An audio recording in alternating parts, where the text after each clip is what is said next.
아라비안 나이트, 바다 사나이 신드바드 등의 달라붙어 기생하는 노인과의 사투.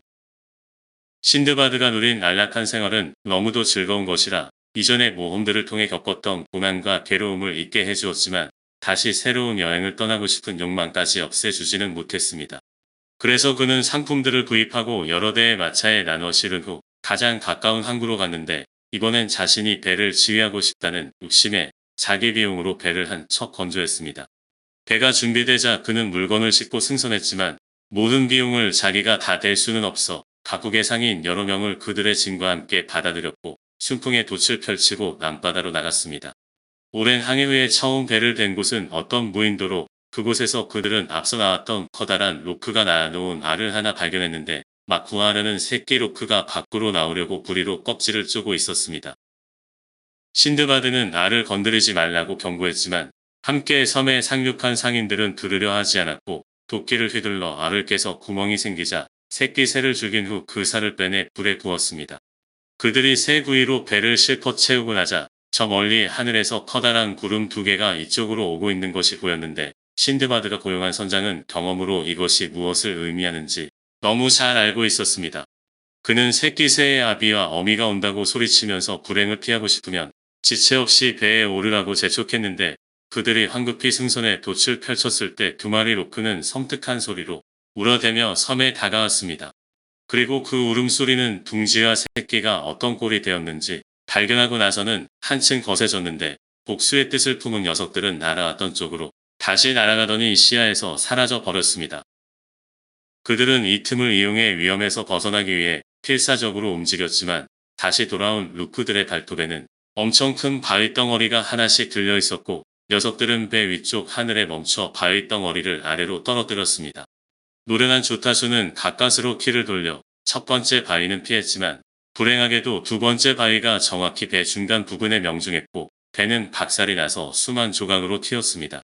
그 바람에 수많은 선원과 승객들이 압사하거나 물에 빠져 죽었고 신드바드도 물속 깊이 잠겨 들어갔지만 바로 수면에 떠올라 운 좋게도 잔해 한 조각에 매달릴 수 있었습니다. 그렇게 한 팔로는 잔해를 꼭 껴안고 다른 손으로는 물살을 저어가던 그는 해류와 바람의 도움까지 받아 어떤 섬에 도달했는데 가파른 절벽을 겨우 올라 땅에 설 수 있었습니다. 기진맥진한 신드바드는 풀밭에 앉아 잠시 휴식을 취한 후 일어나 지형을 살피기 위해 섬 안쪽으로 들어갔는데 섬은 잘 꾸민 정원만큼이나 감미롭고 쾌적한 곳으로 어디를 둘러봐도 아름다운 나무들이 서 있었습니다. 가지마다 풋과일이나 잘 익은 열매들이 주렁주렁 매달려 있었고 나무 사이로는 맑은 시냇물이 졸졸 흐르고 있어 신드바드는 향긋하게 그지없는 가실들을 따먹고 시원한 물로 갈증을 풀었습니다. 신드바드는 밤이 되자 적당한 장소를 찾아 풀 위에 몸을 눕혔지만 잠든 지 채 1시간도 못 돼요. 아무도 없는 곳에 혼자 있다는 사실을 깨닫고 소스라치듯 일어나 그날 밤을 운명을 한탄하고 자책하면서 보냈습니다. 그러나 다시 떠오른 낮침 햇살이 이런 절망감을 흩어주었고 신드바드는 몸을 일으켜 떨리는 마음으로 나무 사이로 걸어 들어가자 시냇가에 앉아있는 늙은 노인네 하나를 만났습니다. 그도 난파당한 사람일 것으로 생각해 다가가 인사를 건네자 그는 고개만 까딱했는데 그는 몸짓으로 건너편에 있는 열매를 따서 먹고 싶으니 자기를 내 어깨에 태워 시내를 건너게 해달라고 했습니다. 나는 그에게 도움이 필요하다고 생각하고는 그를 등에 업고 시내를 건넌 후 그가 내려오기 쉽도록 몸을 낮추어주며 이제 내리라고 했지만 호구랑 영감은 순순히 땅에 내려오지 않았습니다.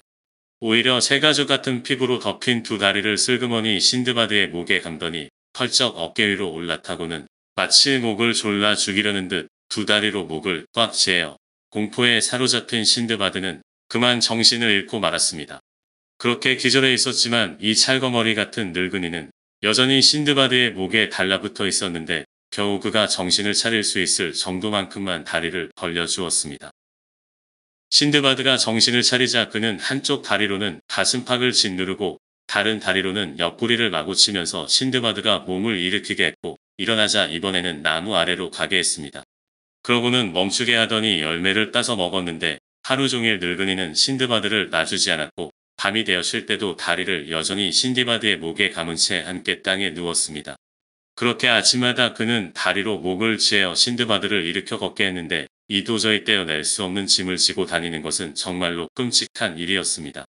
그러던 어느 날 신드바드는 길을 가다 호리병과 껍데기가 떨어져 있는 것을 발견했고 그중 가장 큰 것을 주워 깨끗이 씻은 후 섬에 널려있는 포도 몇 송이를 그 속에 포도즙을 짜 넣었습니다. 이렇게 채운 호리병을 한 곳에 두고 며칠 후 늙은이를 교묘하게 유도해 호리병 속에 익어 있을 포도주를 마시기 위해 다시 그 장소로 돌아왔는데 주둥이를 입에 대자 포도주가 목구멍으로 흘러 들어왔습니다. 그 기막힌 맛에 짓누르던 고통을 잠시나마 잊을 수 있었고 힘도 솟아나 너무 즐거워 걸으면서도 노래를 부르고 펄쩍펄쩍 뛰자 이 음료의 놀라운 효과를 본 늙은이는 자기도 한번 마셔보게 해달라고 몸짓을 했습니다. 호리병을 건네주자 늙은이는 한 모금 마셔보더니 꽤 괜찮았던지 한 방울도 남김없이 모두 마셔버렸는데 호리병 속에는 늙은이를 취하게 하기에 충분한 양의 술이 들어있었습니다.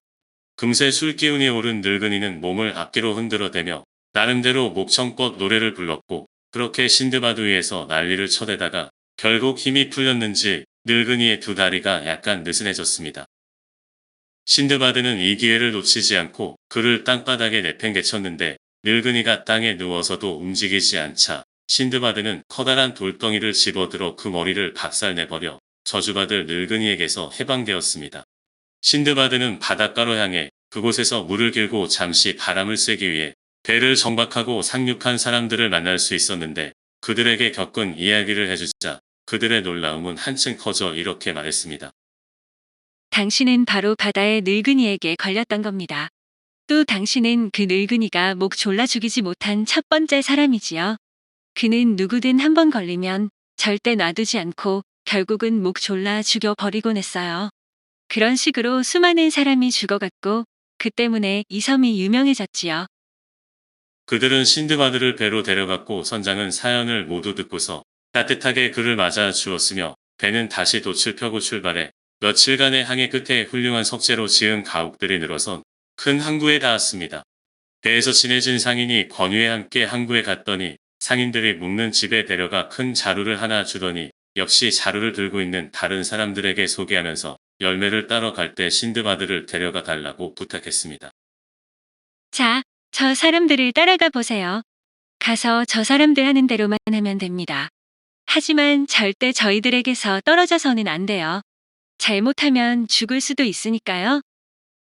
그들이 큰 숲에 도착하자 그곳에는 엄청나게 높은 나무들이 뻗어 있었고 둥치가 민둥에 열매가 달려있는 가지까지 기어 올라가는 것은 불가능했는데 이 나무들은 야자수였습니다.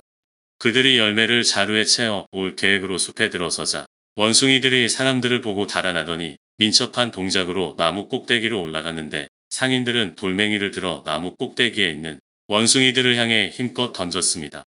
그러자 원숭이들은 맹렬한 기세로 야자 열매를 따더니 그들을 향해 던지면서 그들 특유의 몸짓으로 분노와 적의를 표현했는데 그들은 야자 열매를 주워 담았습니다. 가끔 돌을 던져 원숭이들을 약올리면 되었는데 이런 꾀로 갖고 간 자루들을 가득 채울 수 있었고 자루가 찾아 도시로 돌아왔고 상인은 그가 가져간 야자 열매만큼 돈을 치러 주었습니다. 계속하세요. 매일 가서 이런 식으로 일하면 당신 고국에 돌아갈 비용을 마련할 수 있을 겁니다. 신드바드는 유익한 조언을 해준 그에게 감사했고 이렇게 엄청난 양의 야자 열매를 가져와 상당한 액수의 돈이 모였는데 신드바드가 타고 온 배는 야자 열매를 구입한 상인들을 태우고 떠났습니다. 그러나 곧 야자 열매를 실으러 온 다른 배가 항구에 도착해 신드바드는 자기 몫의 야자 열매를 실었는데 돛을 펼치고 출발한 배는 부추가 풍부하게 나는 어떤 섬을 거쳐 최상품 알로에 나무가 산출되는 코마리 섬으로 갔습니다. 이곳 주민들은 술을 절대로 입에 대지 않을 뿐 아니라 어떤 종류의 난잡한 짓도 용납하지 않는 것으로 유명한데 두 섬에서 신드바드는 가져온 야자 열매를 알로에 나무와 후추로 교환했습니다. 그리고 다른 상인들과 함께 진주 어장에 가서 잠수부들을 고용해 큼직하고도 완벽한 진주들을 건져 올렸는데 배는 아무 사고 없이 바그다드로 돌아왔고 가져온 후추, 알로에 나무, 진주들을 팔아 큰 돈을 만들 수 있었습니다. 신드바드는 여행에서 돌아올 때마다 항상 그러했듯이 이번에도 번 돈의 10분의 1은 빈민을 구호하는 데 썼고 여행 중에 쌓인 피로를 풀기 위해 갖가지 환락을 즐겼습니다. 이야기를 마친 신드바드는 다시 백색행을 힌드바드에게 주었고 선물을 받은 짐꾼은 다른 손님들과 함께 자기 집으로 돌아갔다가 다음 날 부유한 신드바드의 집에 다시 모여들었습니다. 신드바드는 이전의 날들에 그러했듯이 손님들을 배불리 먹이고 자신을 주목하게 한 다음 그의 6번째 여행 이야기를 들려주었습니다. 아라비안 나이트, 바다 사나이 신드바드 이야기 6번째 여행으로 이어집니다.